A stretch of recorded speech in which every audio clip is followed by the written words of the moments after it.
that's where we go with this second subject. We get to Tyrese Haliburton. The Pacers point guard got off to a hot start, scoring 9 points on 3 of 5 shooting, but it all came to an end with just under 5 minutes left in the first quarter. That's when Haliburton tried to drive left, and his right leg gave out, and he crashed to the floor in pain. He was carried off the court, and his father, John Haliburton, later revealed what many suspected, an apparent Achilles injury. When it was over, Tyrese Haliburton stood on crutches outside the Pacers locker room, welcoming teammates with an embrace as each one came off the floor following Indiana's 103-91 loss to the Thunder. I know y'all have seen me on many occasions talking about Tyrese Haliburton and how he's no superstar. But it doesn't mean that he didn't have the impact of a superstar. It doesn't mean that he's not a damn good player. As I reminded his father when he and I were talking following their Game 6 win in Indianapolis the other night, I said, I was clamoring for the Knicks to draft your son.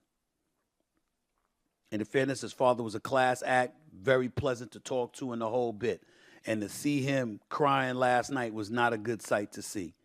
Because boy, does he love his son. And he believes in his son. And it's a damn shame that Tyrese Haliburton had to go out like that. Because I'm here to tell y'all, if Tyrese Haliburton, the way that he was rolling, we all know when he starts off strong, he usually has a very, very good game. And last night he hit 3 of his first 4 shots, all 3 were 3-point shots.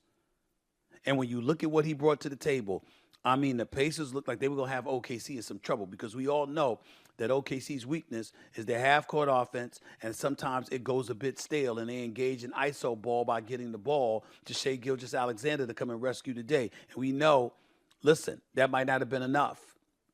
So I look at it from that standpoint and give love and respect where it's due. The Pacers, Nembhard, Nesmith, they got a future. Benedict Mathurin, I know he had some bad games, but he had some good moments. I believe in that kid. Miles Turner and Nesmith seemed a bit like the moment was too big for them in a Game 7, but they weren't horrible. They got some skills. You could keep this Indiana team intact, and they can still make some noise within the Eastern Conference. The problem is that you're not playing next season with Haliburton. And don't get me started on T.J. McConnell. Obi Toppin had an awful game, no points, 4 shots, clearly rattled at the departure of Tyrese Haliburton, which he openly confessed after the game. But when you look at T.J. McConnell, ladies and gentlemen, let me put it in perspective. If the Indiana Pacers had won the game last night, I might have named T.J. McConnell my MVP. Game 5. The way he exploded in the third quarter. Game 7 with 12 points in the third quarter. Yeah, both fourth quarters he only scored 0 points, had 1 shot, but partially being taken out and having this rhythm disrupted by Rick Carlisle, who was going to rely on others because of size, etc. You might take him out, but T.J. McConnell was big time for the Pacers in this NBA Finals series. Big time for them. I got nothing but love for this kid. I've known him since his days in Philly. He's the little engine that could, little rough rider. He could be on my team any day. Got nothing but love for T.J. McConnell. And he warranted MVP consideration if the Pacers had won. That's the truth. But it wasn't to be because the Oklahoma City Thunder was the best team in basketball all year long. And they showed it. And so it is what it is. They are the champions. Here's the thing to be concerned about next season. Look at this right here, y'all. Tyrese Haliburton, Achilles. Jason Tatum, Achilles. Damian Lillard, Achilles. Kyrie Irving, ACL. That's where, I mean, these guys are going to, those first three, Haliburton, Tatum, and Lillard, are going to be out probably for the whole season. Kyrie going to be out for most of the season. We're starting next NBA season, 25-26 season, without those 4 guys. That is not good. And the NBA, a global iconic brand, don't doubt it for 1 second. The NBA, you need them players. People love the NBA the world over, but we need those players. It's a damn shame. And I'm just telling you right now, when you look at them, got to tell you, it's painful to watch those injuries. I mean, Kyrie is a spectacular talent. This is a superstar player and a champion. We want to see him. Damian Lillard.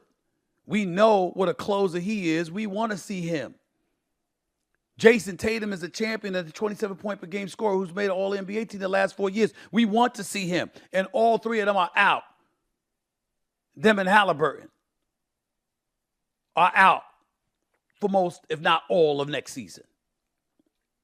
Which brings into question what Lakers coach, former ESPN and ABC analyst, J.J. Redick, said when he was comparing old school to today's game and how pace of play wears and tears on the body just as much, if not more, than the physicality from the 70s, the 80s, the 90s. And right now it's looking like he's having a point because look at the injuries that we're witnessing. Look at that. Damn, it was sad when I saw Haliburton go down. Broke my heart because I wanted to see a healthy Haliburton on the court making noise. And he was playing so well. He played so well in game 6. I said to myself, I don't want to hear anything about injuries. I ain't seen somebody with a calf injury move like that. And then sure enough, he goes down in game 7, and the injury was very, very eerily reminiscent of how Kevin Durant went down against Toronto in that game 5, where calf just rolled up the way that it did in the Achilles tour. Painful, no doubt. Wishing nothing but the best to Tyrese Haliburton. Props to him. Congrats to him for the season and particularly the playoffs that he had. Wishing him a speedy recovery. God bless him, his dad, and his family. I hope he gets healthy much, much sooner than later because he's a bright spot for this league. I ain't calling him a superstar, but he can have superstar impact from time to time. He's a damn good player, and I wish him nothing but the best.